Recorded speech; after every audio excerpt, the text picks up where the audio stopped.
And then I kind of got to the point when I was like, why am I spending all this time growing someone else's business when I could just build my own business and grow it how I wanted to grow it, but also be able to work with multiple business owners rather than one at a time.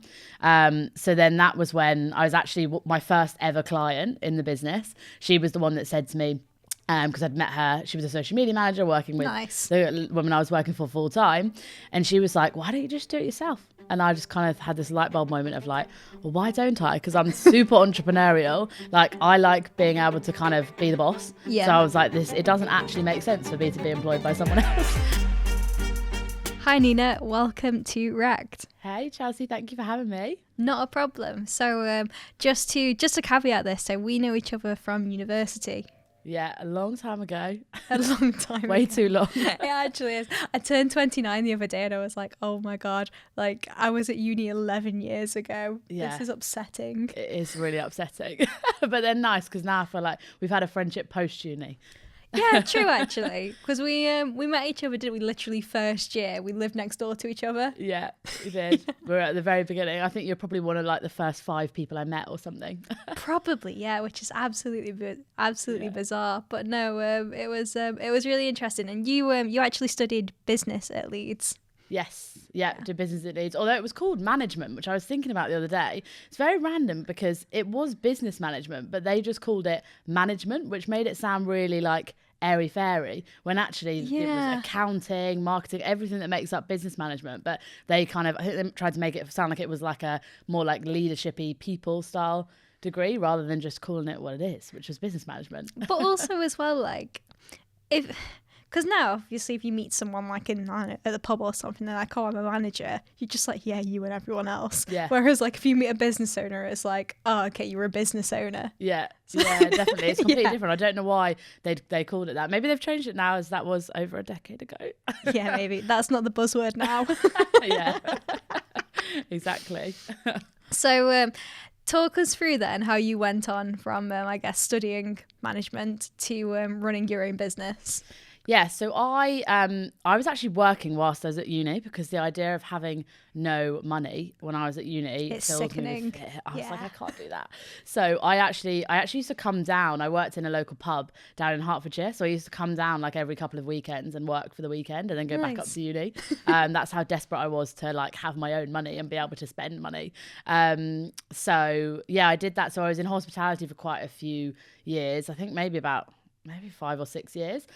So from like managing from pubs to like 5-star hotels, like events, everything. And then I actually started an events business in lockdown. So we were doing like those igloos that you can put up, and then you make it's like a dining igloo, and balloon displays and things like that. So I started that first because I was just so bored on furlough in lockdown, and I was like, I can't do nothing. Let me seize this opportunity. So I did that whilst working as an executive assistant, an EA, full time for different companies, and then kind of moved into the online space, working for a online coach as her EA. So I was actually doing like 3 jobs at once at one point, because she kind of wasn't taking me on full time. And then I think it was within maybe 2 weeks, she was like, okay, I want you full time. And I was like, okay. So then I was with her for a couple of years. And then I kind of got to the point when I was like, why am I spending all this time growing someone else's business when I could just build my own business and grow it how I wanted to grow it, but also be able to work with multiple business owners rather than one at a time. So then that was when I was actually my first ever client in the business. She was the one that said to me, because I'd met her, she was a social media manager working with the women I was working for full time. And she was like, why don't you just do it yourself? And I just kind of had this light bulb moment of like, well, why don't I? Because I'm super entrepreneurial. Like, I like being able to kind of be the boss. Yeah. So I was like, it doesn't actually make sense for me to be employed by someone else. So that was almost my like light bulb moment. I thought, that makes perfect sense, and it's so simple. So then I think I quit within like 3 days. I didn't have anywhere to like, I didn't have any clients set up, anything. I remember my mum saying to me, but Nina, what are you going to do about like maternity pay? And I went, Mum, I'm not pregnant. I don't have a boyfriend. I think I might be okay. It's not top of my list. But yeah, and then I basically just did it. I didn't have any clients. And then within So that was in like the summer a couple of years ago. And then I think it was by December, I was hiring my first team member. Fair. So it kind of went whoosh really quickly. I don't think I realised how much of an impact I'd had on people that knew me through the person I'd worked for and just from my network and things. So then it became Allegro Business Services, and here we are. And talk to us about the name. I have Italian heritage. I love Italy. I spend a lot of time in Italy, as much as I possibly can. And I wanted to have something that was like people didn't already know the word, so that it could become its own, like a name in its own right. And I wanted it to kind of tie into their Italian heritage. So I was literally Googling like Italian words to try and figure out which one I wanted, because I also didn't want an obvious Italian word that like everyone pizza. knew, like pizza or like ciao. So I was like, okay, we need to go for something like a bit niche here. And then I found Allegro, which means like lively, quick, fast paced. Yeah. It's also a musical term. And I thought, perfect, because that is, I mean, if you ask anyone to describe me, I think fast-paced and lively is probably one of their top 2 adjectives. So yeah, then I was like, this is perfect. And then from there, because we do so many different services to clients, it kind of felt like business services was the most appropriate way to describe ourselves. So then Allegro Business Services was born. So talk to us then about some of the services that you actually do. Yeah, so we started off as an EA agency, so executive assistant. So that's kind of, let's say, like right-hand person supporting CEOs, for anybody who doesn't know what that role is. Yeah. We started as that and then kind of quickly evolved into a lot of different areas. So now we do things from, we like build out people's strategic calendars. We do copywriting. We help people with recruitment. We do like a lot of what we do now is more high level like business strategy. Yeah. We build out quiz funnels. So as a form of a lead magnet, we do quiz funnel marketing. So a wide range of things. Yeah. Really kind of the idea being that I want the business to become a one-stop shop for business owners where they don't need to hire X, Y, and Z from here, and here on a freelance basis. They can actually just come to us and we've got any support that they might need, all within one like let's say from one person. So they come to me or their account manager, and then everything that they could need is under that person. So then they don't end up with loads of freelancers that they then need to manage, even though they brought them on to save them time, and you kind of end up in like this situation that it hasn't really worked out. So that's the direction now that we're heading in. Really good business model, because like anyone who's worked with like pain in the arse suppliers will tell you just how much time they actually cost you. Yeah. And obviously as a business owner as well, like your time is money. Yeah, massively. And I think people forget that and they just go, oh, well, I need help with this and that will free up 10 hours of my time. And they don't realize that it could free up 10 hours of their time, but it might also take an extra 4 to manage that person. Yeah. And actually the whole point, like when business owners outsource, they outsource because they don't want to have to be managing that task and that person. Yeah. So the ability to kind of have one place that they go to, like we have clients that we provide EA services, we manage their podcast, we build out their quiz funnels. Like we do, they literally have every service under the sun that they could have from us, because they don't have to manage any of it. They just have that one like point of contact being me or like whoever account manager in our team, and then everything goes through them. So they only have to do that contact with one person, which just streamlines their process and their time massively. So yeah, that's where we've kind of ended up. No, it makes a lot of sense actually. I guess with like Big Rep as well, the kind of way we do it is we're marketing specialists, and the way that we do it is instead of like hiring one person or like maybe 2 people, work with us and you have access to people with like really niche skills, but we only work with like the best of the best in the industry. And that's kind of like how we've worked. Obviously, like I'm fully chartered. I used to work in sales before I worked in marketing, and we'd set the strategy with them, and then our team would then like execute that strategy. Or if they do have a team, we'll provide like really niche specialist support in areas that they maybe don't understand how it actually works. And there's a lot to be said, I think, for making people's lives so much easier. Yeah, definitely. And it's the thing where like then when people hire us, they're like, how did I do all this without you? Which for me is like the ultimate compliment, because that means I've made their lives easier and I'm saving them time, which I think is like 2 of the most important things to be seeking out as an entrepreneur. 100%. I think as well, it's like there's that saying, isn't it, where it's like being easy to work with is like a really underrated skill. Yeah, definitely. And I think there's like I see so many people that have been scorned by working with people and it's kind of gone wrong, and they're really like, they come to me because they've been recommended and they're feeling really nervous about it because it hasn't worked out before, because there are a lot of people that are kind of like hard to work with, or you just haven't gelled with them. And I think, like, I know we've spoken about this before, Chelsea, but I think for me, I could put all of my clients in a room together, like having a drink in a pub, and they would all get along really well because they all have that same kind of vibe. Yeah. Which is what makes it that like they can work easy with me, with anyone in my team. Like everything just kind of feels smooth and effortless, which is how you want it to feel in 100%. business. I think as well, like when it comes to kind of like attracting people, like one of the things that we always say around like the content and stuff that we create is like, if you put your entire personality into it and like you are your authentic self, like you'll attract people that actually want to work with you. And it's like we've got rid of some clients that like we started to get really big and successful, and they almost started to resent it. And it's like, just because you're not like our highest paying client anymore, like doesn't mean you're getting a lesser service. It just means that like we're not going to answer your emails at like 9 o'clock at night, or your WhatsApp voice notes at like 6 in the morning. Like, you know, like things like that, where it's like, actually we're just going to be ourselves and then attract people that actually want to work with us and like us as people, and also respect that like we have our own lives too. Yeah, exactly. This is another story about my mum, actually. I remember when I started, like, I swear a little bit online. And I don't mind that I do that, because actually I do swear in person. Yeah. And so I feel like that feels authentic to me. I remember when my mum started following my business Instagram, and she was like, Nina, you can't swear on there.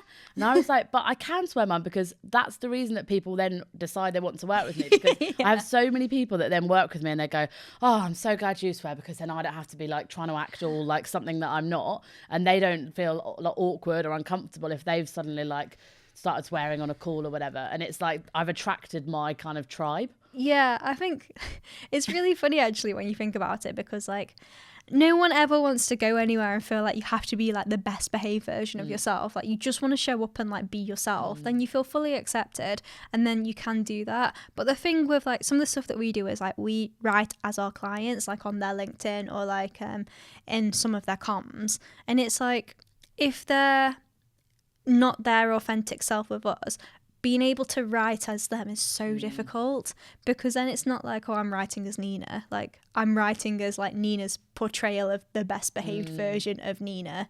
And then you might as well just like get ChatGPT to write it at that point, because it's just fake. Yeah, definitely. This is something that I find is a little bit, let's say, controversial, definitely from the corporate world. I am friends with all of my clients, and I actually like pride myself on the fact that they are all my friends, because that's what allows me to know them inside out. Yeah. And if I kept our relationship on like a professional level, like you kind of are used to, let's say, in the corporate world, that would prohibit me from doing like really good work for that client, because I wouldn't be able to know them on that deeper level. Like even just like from my side, a lot of it is kind of knowing what's going to work for them in terms of like the operations of their business. And if I don't have that good relationship with them on a personal level, as well as like a working relationship, I can't do it.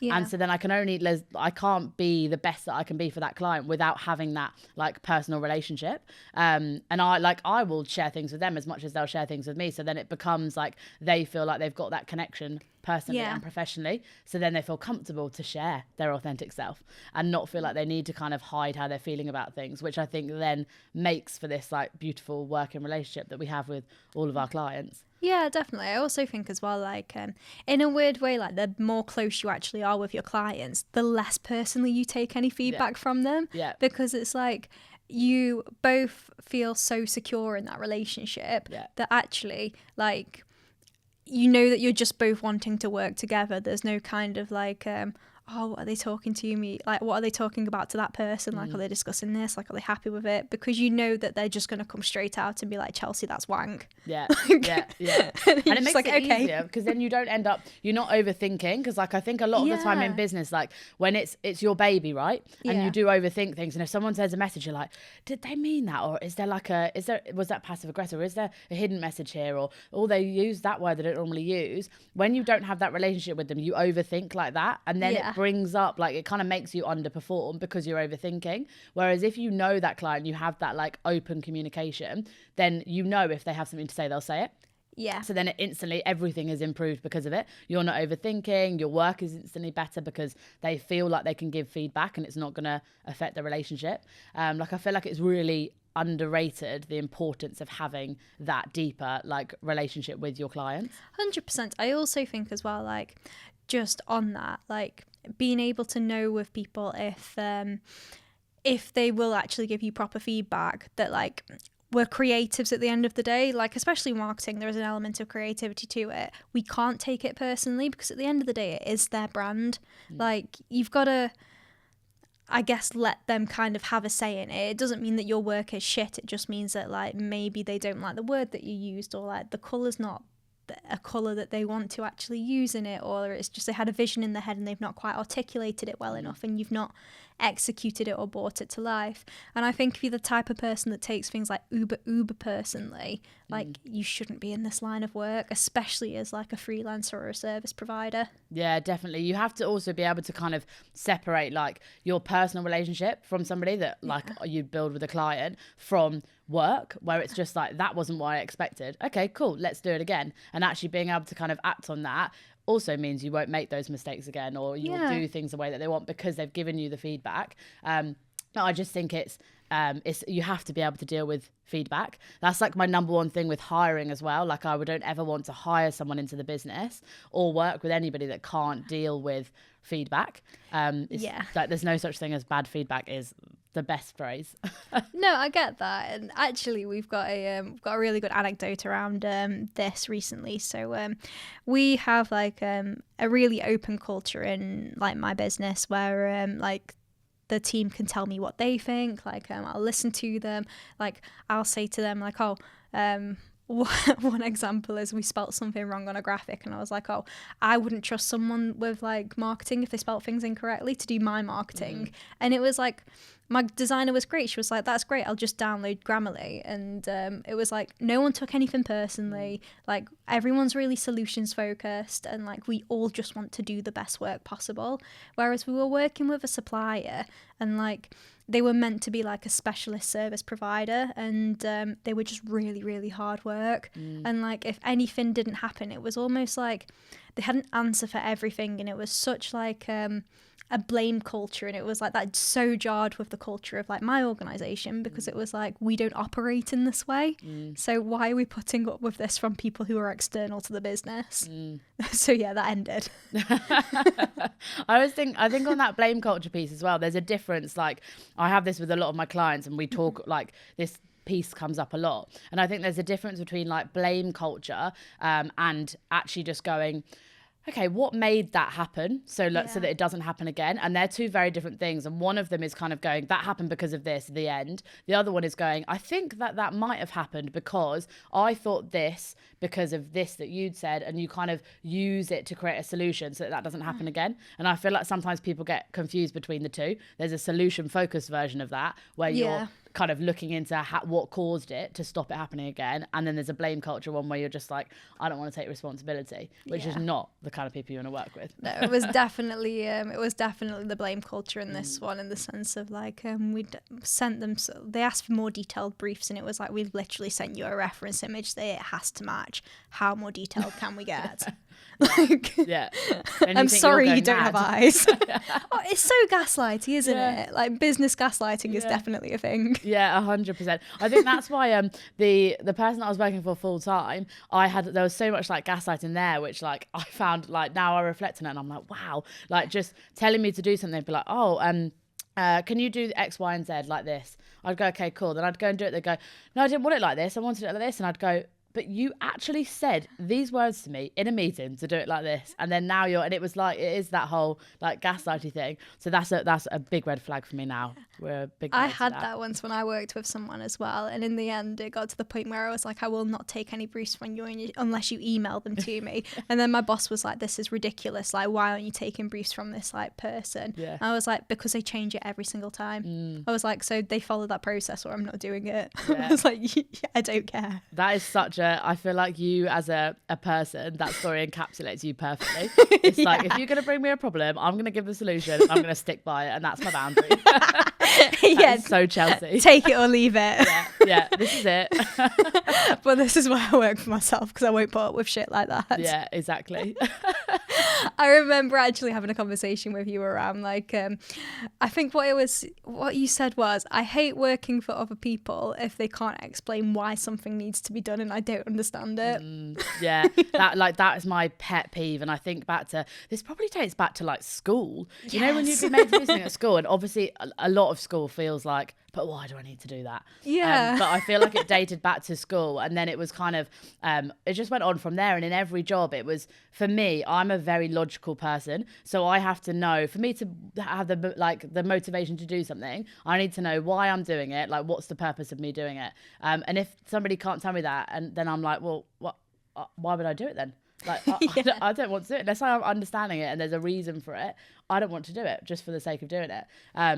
I think, you know, like a little kid, when the kids go, but why? I feel like that's like me, but in my brain. And I'm like, unless you can give me the whys and I can go, oh, all right, that makes sense. Then I think, well, I don't want to do it then. No, I get that though. And the thing is, like, we're both in the situation where we're like, I guess, like, privileged and also cursed that we talk with a lot of business owners. And you can tell the ones that are going to do well as opposed to the ones who aren't, just because, like, they actually have, like, the ability to create a thought out plan. Whereas, like, the ones who are just like, oh, I want to enter this award and now I want to go to this event and, like, I'm going to this luncheon or whatever it is. And it's like, I'm pretty good at piecing together pieces and like patterns here, but like I can't formulate what your business plan is. Like, is it literally just based around you going out and having some food and like having a nice chat with people? Because like, get a rich husband if that's the case. It's very true. I always say this as well. I think there's been, and it's amazing that there's been this massive rise in people starting their own businesses. Yeah. I love it. It's amazing. I'm all for people having more freedom, like if that's for them. But I do think we've also kind of created this like world now that we live in where people kind of think that anyone can create a business and make it successful.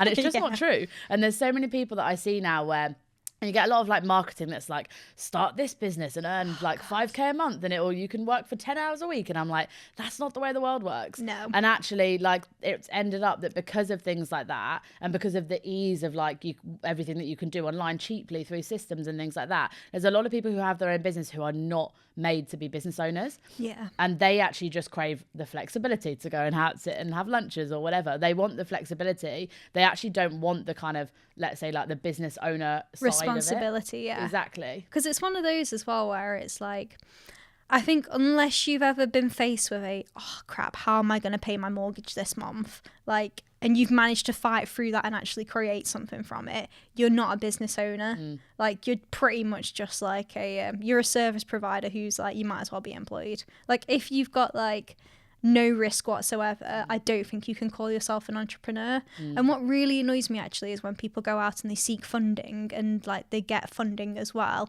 and they've never actually risked their own money. Like, they're literally there burning through like paid ads or like, yeah, they might have made some back. Like, I'm not disputing that. But like, if you've never had your actual skin in the game and you've always done it based off other people's stuff, like, I don't have the same respect for you as I do like founders who have built from the ground up. Maybe they've gone and got funding eventually, but the initial concept is they've really risked their livelihood to build this thing. Yeah, and I think that's the only way that you can build something that is going to be successful, because you have to, like, if you don't really want it, it just won't happen. And I'm a firm believer in that. And actually, if you've got like your safety net, it won't work, because you need to have no safety net. Like, you need to have no plan B. And it's like, this is the plan A. I want this business to grow. And so whatever happens, I might adjust my plan A, but plan A is going to work. And I think that's why, like, I see this a lot with a lot of people that we work with. May have started off doing their business like as a side hustle, and then it's like their business kind of cruises along and it's doing okay. The minute that they, for whatever reason, end up needing to start their own business or go full time in it, the business goes like because they've got no choice. It had to. When they had the kind of crutch of like, oh, well, I've got this income coming in from my part-time job as well, then they don't feel that they're not willing to take those risks. Like they haven't got skin in the game, like you say. It's really interesting actually, because I was talking to another guest on here, Molly, and she had she's got an agency, and one of the things that she brought up was she really struggled to get out of the mindset of a freelancer to be a business owner. And that conversation left me like feeling so grateful. I've never done freelance work, and when I set this up, I set it up as Big Reputation, and I never set it up to be like, oh, Chelsea's now doing freelance work. It was like, no, we're a business. I am the only person in this business, but we're a business. Obviously it worked because now there's 3 of us, but like I've never thought of myself as a freelancer. Yeah, I think the attitude is just different. And a freelancer kind of feels a bit like throwaway, and it feels like you kind of just roll around through clients. Whereas a business feels like you're building something that's got like foundations to it and that is scalable. Whereas, and like as a freelancer, you're essentially just scaling it as much as you can with your own time. So you do reach a cap, whereas with a business, there's no cap. And I think that just from a mindset piece as well, as a freelancer, you're going, let me get fully booked. As a business owner, you're going, let me get us fully booked so then I can hire a new team member.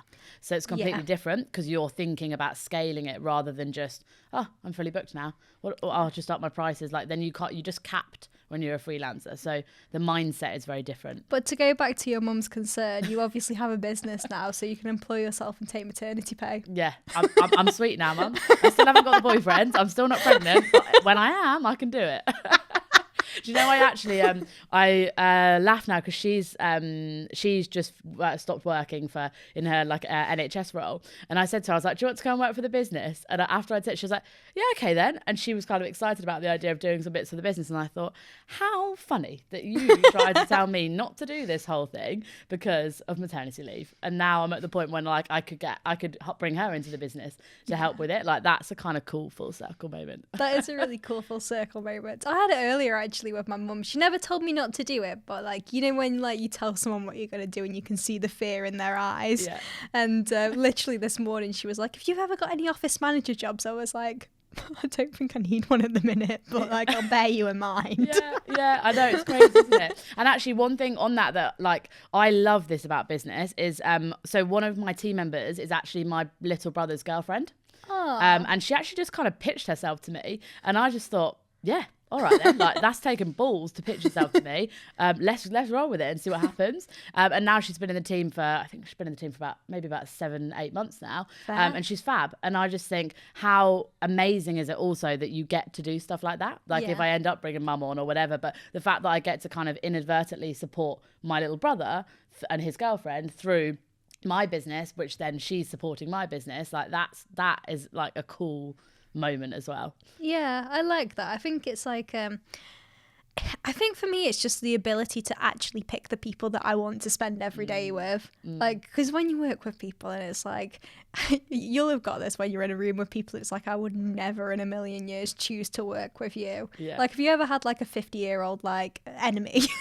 Usually like an accountant or someone or like that does the opposite to you, and it's just like that they're just completely hazing you because like back in the day that's what happened to them when they were a young woman in the workplace. And it's like, you've got to build some really thick skin. It's like, I don't think that's how the world works anymore, Karen. I don't think that, but thank you. Yeah, no, 100%. And I think I had this, I think I was talking to my friend about this the other day. I think she was going to like some kind of like family meal or something. There was people there she didn't like, and we were talking about how we've curated our lives now that we run our own businesses. We've curated our lives where we don't have to hang out with anybody that we don't like. Because normally for people, they kind of curate your friends, like, but then you don't really create like your like the people that you work with. So everyone else is kind of used to having to be around people that they don't necessarily like or get on with. Whereas I genuinely find that really hard now, because I'm I don't ever have to do that. This isn't my life. And I don't tolerate it either, because like we're probably very, very similar on this front, where it's like I have one of those faces where like I have to really try not to let my face express like how I'm feeling.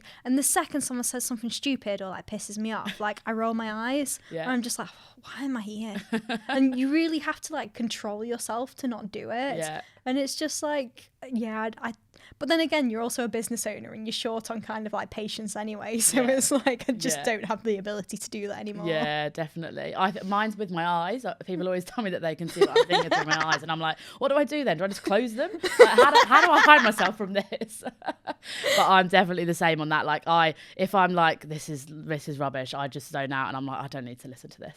I've got better things to do with my time. I was actually listening to a podcast from, the clothing brand Represent. Yeah. And they were on Stephen Bartlett's podcast. And I was listening to their episode and he was talking about dating. And he was saying how he got to the point, because he ran his own business, when he'd go on a date and it would be like a waste of time, he'd be like, oh, for God's sake, I could have spent that time on the business. Yeah. And actually you do have this kind of more like cutthroat energy as to how you spend your time and who you spend it with, because your time is worth more when it's like that time could be spent on building like my future, my business, like legacy, etc. So you end up being so much more precious with your time, which I think is a blessing. I think it's definitely a blessing. I think it's probably hard for both men and women when you're actually dating, and obviously like in the same situation as you, like I don't have a boyfriend, I'm not pregnant, I do not need maternity pay at the moment, but also as well, like I kind of feel like it also makes it really hard to date, like as a woman, when you're not around other business owners and they just don't understand it, because like they might work like whatever their shift pattern is, like call it 8 till 6 or whatever, and then they're home and at like 6:15 they're like getting their tea ready, and then like I don't know, I'm bounding through the door at 9 o'clock because like I wanted to get a run in after work and I didn't finish work until 7:30, and then like I know you're cancelling dates on them because a really big proposal's come up, and it's like, why are you cancelling this? And it's like, but this is like a $4,000 a month proposal, like I'm not saying no to that. And it's just, it makes it difficult. I think there's a lot of difficulties to it, and you do have to, I go in like from the off, and I like I run my own business, this is what happens, like it will come first, and I'll say like most of the time the work phone will be with me and I will answer it, and I kind of say that from the off to set the expectation. But then I've also found that I find when I'm super busy with the business and I've got a lot on and my brain is kind of like feels like it's full to the brim with business stuff, if I go and meet my friends, they want to ask me about the business. So they want to kind of chat about the thing that I'm trying to have a bit of balance from. So I actually find dating really helpful for making me switch off from the business, because you feel this like I'm trying to show up as my best self. So I'm not going to be distracted and answering a work thing on those first few dates, or like I'm not going to be like, you kind of give them your full attention, which I find I don't give with like my friends that they know I've like run my own business. They'll ask me about it. I don't need to impress them, so I kind of can let work spill over. But I found in a very weird way that dating kind of has allowed me to have a better work-life balance. Okay. It's a niche take on it, I know, but I realised it the other day and I thought, interesting. It's interesting. I completely get the opposite, in the sense of like when you tell someone that you run your own business, that's all they want to ask you about. And I'm literally like, I just do marketing. Like I just do marketing. I am marketing.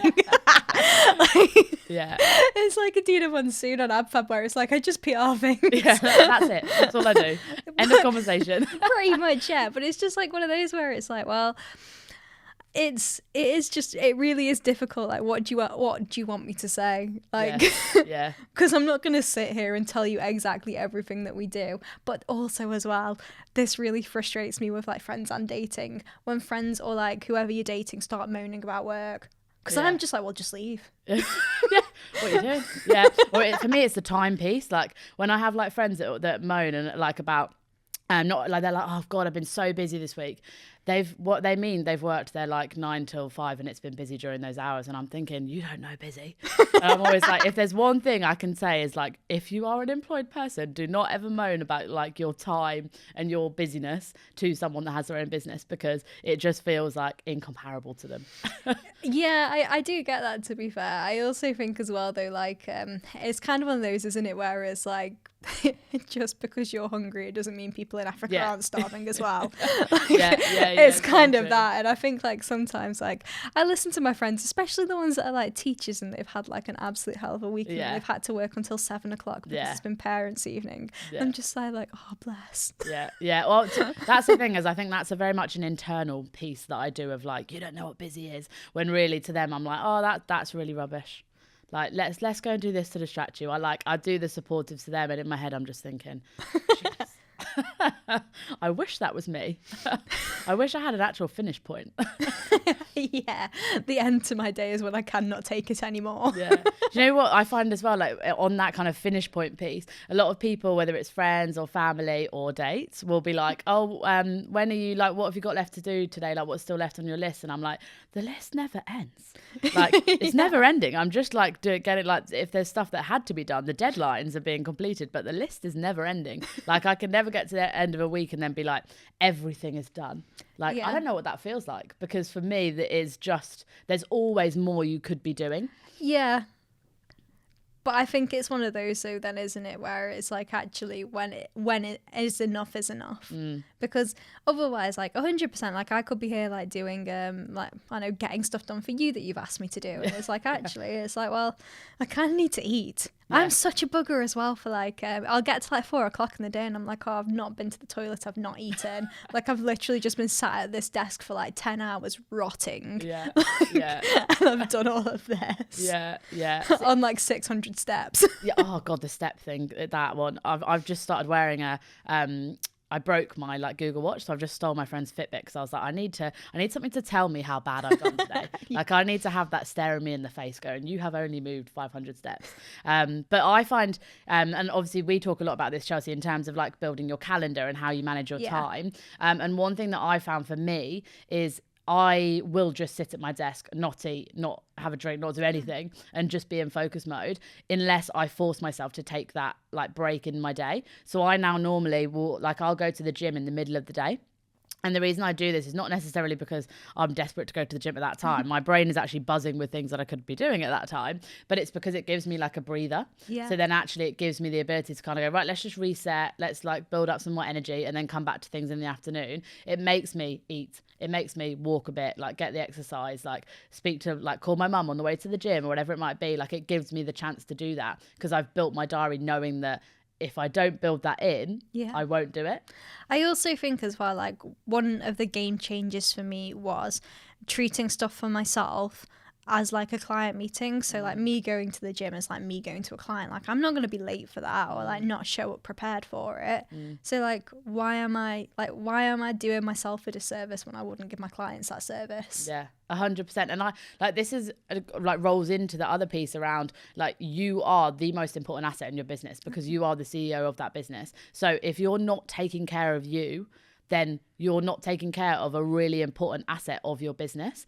I actually did a social media post about this a couple of months ago, and I was like, talking about the things that have like the best investments I've made in my business in last year or something like that. And I was listing things like my spa membership, my pints of Guinness that I have on a Friday when I finish for the week, like things that people would go, what? That's not an investment in your business. But it is, because it's an investment in me. And actually you have to, like you say, treat business and you with the same importance. Otherwise you don't even show up properly for those business meetings because you haven't looked after you. Yeah, that is so true. And I also think as well, like, just being open with people around, like, you know, like how I think one of the really trendy things at the moment is like, know your why. And it's like, I started this business because I just didn't want to work for somebody else. Like, we'll get onto this in a minute, but like, obviously, you do a lot about like life path numbers when you're hiring people. Yeah. And I'm literally your classic life path one. Like, I would not employ me. Like, I'm a little shit, but here I am. Yeah. And like, I think it's just one of those where it's like, just be yourself, like talk to people about like what interests you. Like, my clients know that I love the gym. They know that I really want a Birkin. Like, I really like gin. Yeah. Like, it's just things like that where it's, why should I have to hide that? And I think if you are honest and like you do a good job, people buy into you more because they're just like, yeah, I might be funding Chelsea's Birkin, but like, she's doing a good job. Yeah, it's very true. And I think it also like, sometimes people think that as a like CEO, they need to kind of keep themselves on a pedestal and they need to like not let people kind of get too close to them.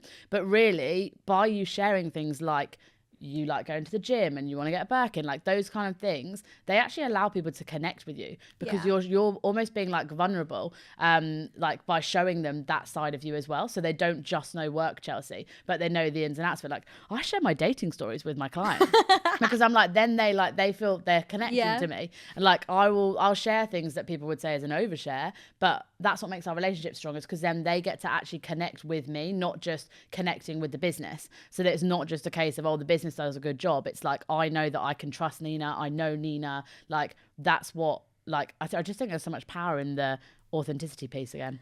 I think there is. I also think as well, though, like, we're probably, hopefully, the last generation where we saw people, especially like females in like power positions, and they're these like really like polished, veneered women that like, or like they never have a chipped nail and their hair is like perfectly blown out, and like they just come across as like absolute superstars and like nothing would ever faze them. Whereas now we've got like Amy from Odd Muse like crying on TikTok, like Grace Beverly's probably had like many breakdowns on like social media, and I really like that about our generation, in the sense of like, I am giving everything I have to build this incredible thing, but it is taking everything from me, because that's the sort of business owners that you want to actually look up to.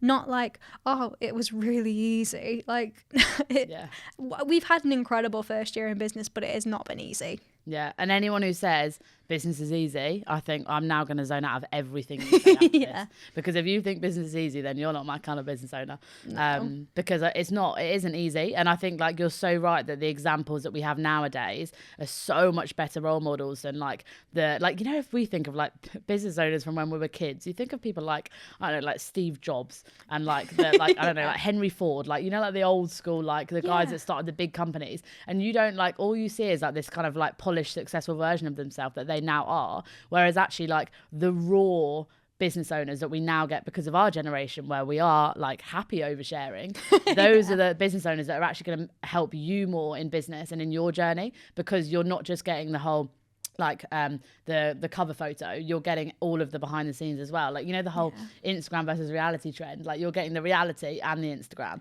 so you get to see kind of both angles of it.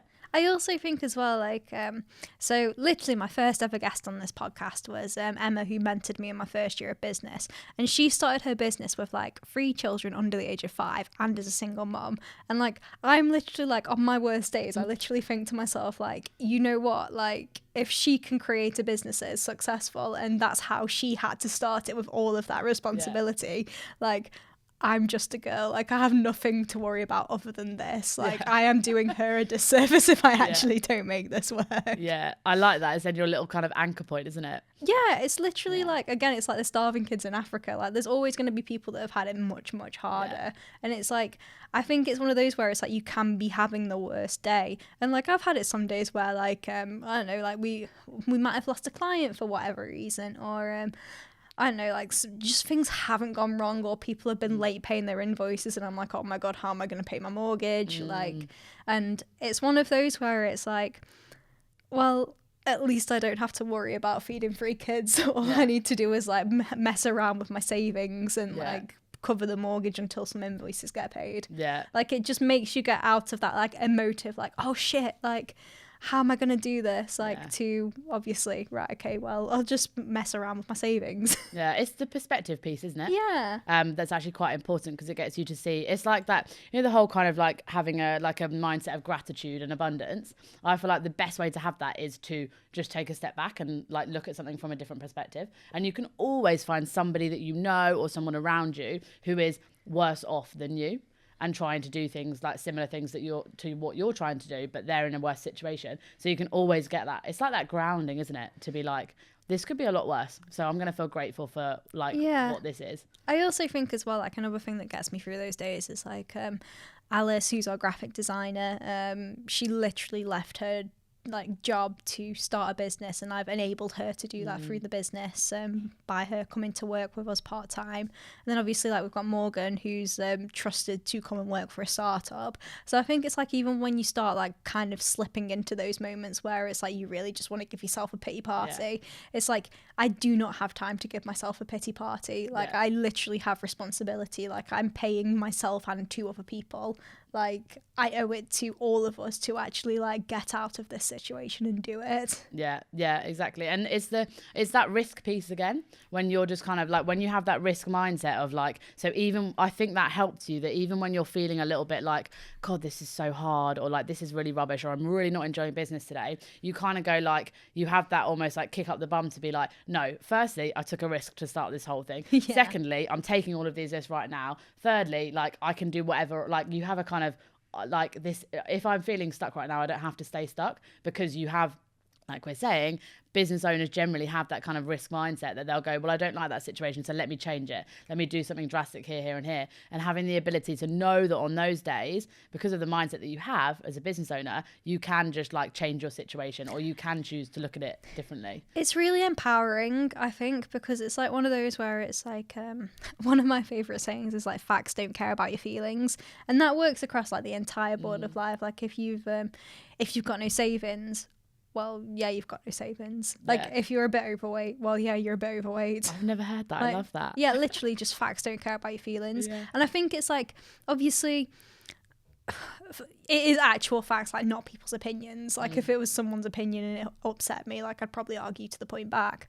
But like if it is a cold, hard fact, like, I don't know, like when I was first starting the business and I genuinely was like literally paycheck to paycheck, like and we had no money in the bank and people were late paying their invoices. It's like, well, facts don't care about your feelings. I'm just going to have to rejig a few things to make sure I cover my mortgage this month. Yeah. Like, and then as a result of that, we now have a buffer in the business so that like we're actually pretty good. Like I never hopefully will feel that again. Yeah. And it's almost like, well, yeah, facts don't care about your feelings. Just sort it. And it's not wallowing in it. I think that's the key, is like you can sit there and you could spend a week feeling really rubbish when something like that happens. Like the client's not paying things. Like I've got one client that we're taking to court at the moment because they've just not paid their invoice. And I've had another client do that. I think we've actually had 3. And in those situations, it's like, I could sit there and wallow in that and be like, this is awful. What do I do to deserve this? But that's not going to get me anywhere. Whereas if you kind of like, I have this whole phrase of, if you won't remember this in 5 years, don't spend more than 5 minutes worrying about it. I try and tell myself that every day. And I think actually, as much as these people that are not paying are really annoying me at the moment, I probably won't remember that this even happened in 5 years' time. Yeah. So then I go, right, 5 minutes of feeling annoyed about it, and then I get over it. And then it's like the ability to come out of the wallow, I think, is such like a underrated or like unspoken about trait that you need to have as a business owner. Like you can't sit there and feel sorry for yourself. You have to have the attitude of like, let me feel sorry for myself for this amount of time, and then I'm just going to get out of it and work out my solution or switch up my mindset. Like I do meditation quite a bit for that kind of thing. If I'm feeling really rubbish, if I go and meditate or like some kind of like, like a visualization, it pulls me out of it, or just having a dance to some country music. Nice. But something that kind of like shifts my vibe, and then I get out of that wallow, because I think there's like nothing good comes from that whole wallowing piece when those things do go wrong. Yeah, I think one of the hardest things I actually kind of like had to deal with running this business was when we knew we wanted to leave a supplier, but they had some of our assets, and I just felt like I was in limbo. I was literally like, I just don't want to be in this relationship anymore, but obviously I need to wait to get our assets back. But like I just felt trapped, and that was hard, because normally like I'm very much like, I don't burn a bridge, I blow it up. Yeah. Yeah. If it's worth, like, when I am done, I am done. Yeah. Like as a person, like, but it takes so much for me to get there. Yeah. But when I'm done, I'm done. Yeah. And it was just like, it was really difficult, because then it's like, it's not like you're wallowing for yourself, but you feel trapped in a situation that like 9 times out of 10 you'd never be in. Yeah. If you weren't like kind of in a situation like this. Yeah. But then those situations then become like the really important parts of your journey as a business owner. Yeah. Like I remember this, the first time that I had someone who didn't pay, I actually had 2 clients within like 2 days. It was in the same month. I think it was back in like September or October last year. They both basically said to me, I haven't got enough money. And I was like, well, quite frankly, that's not my problem. Like you had this like invoice to pay. And yes, that's kind of in a nicer way. That is my approach that I take to it. It's like, well, that isn't my problem. And you should have planned for this. And then I remember my dad saying to me, because obviously I was having my little wallow about it. And I remember my dad saying, like, I know this feels super, super hard right now, but these are the things where like you build the resilience that you need as a business owner. Like these things that feel really hard are the things that you have to go through. Otherwise you end up one of these business owners that says that everything's easy, and we don't want to be those people. So those hard things are what build you into the business owner that you want to be, because you have no choice but to bounce back and be resilient and find a solution through it so that it doesn't happen again. Yeah, I think it's really true actually when you say that, especially because it's like that kind of Instagram saying, isn't it, where it's like the world will give you what you ask for. So if you say that you want to be like a powerful woman, it will give you opportunities to become that powerful woman, and it will make you build the strength you need to be that. Yeah.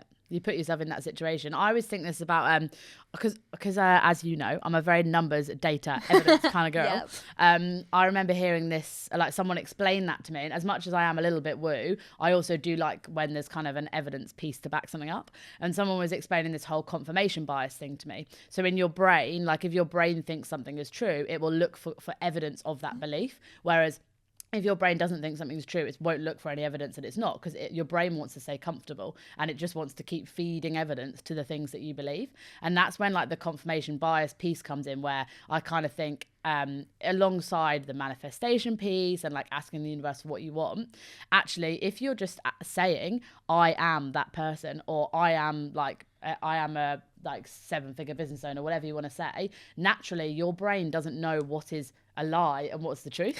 Yeah. And that's how like things like affirmations work, because your brain genuinely doesn't know which one's true and which one's a lie. So then your brain will look for evidence of it. If you keep saying it enough times, your brain will start to seek out the opportunities like to make that happen, because your brain like feeds off, let's like strengthen this neural pathway, let's strengthen this neural pathway. So anything that your brain can find evidence for, it will just keep adding to. So when you're going to yourself like, I'm never going to make 10K a month in my business, like your brain's going to look for evidence of that and make that happen. Whereas if you're telling your brain like, I am going to be X, Y, and Z, your brain will then make it happen. Yeah. Alongside the universe. No, I 100% kind of like subscribe to that, because like I had in my head like the first year of setting this business up, I was like, we're going to do 6 figures in our first year. I registered for VAT from the off, like literally like everything was geared up to do it, and we did it. Yeah, it's because in my head there was no way that I wasn't going to do that. Yeah. And it's like, I think it's just one of those where it's like when plan A is like strong enough, you might have to do a few variations like plan A.1, plan A.2, but if you've got something in your head that you really, really want to achieve, like you will get there. Yeah. Might take you longer, might have a few deviations, but like it will work. Yeah, 100%. I think I experienced this with my team in the sense that I knew I wanted to build an agency. So I wanted, like, team was going to be the first thing I was going to invest in. And I knew that. What I didn't realize is how I originally built my team up was not the right way. So I was bringing people into the roles that were not, it didn't make financial sense for the business. Okay. So the first, like 1, 2, 3, like now 4 of our first 4 hires all don't work for the business anymore.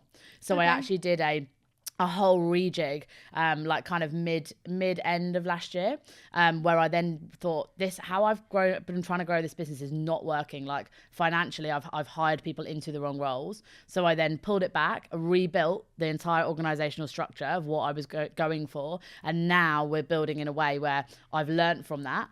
And I've gone, plan A is still that I'm going to have this agency and this big, huge team and all of this stuff. But it didn't quite work that way. So now I'm just going to tweak the plan. But I'm still stuck on like, this is what I'm doing. I'm just tweaked how I'm going to go about it. So I kind of like burned it down a little bit to then bring it back up again.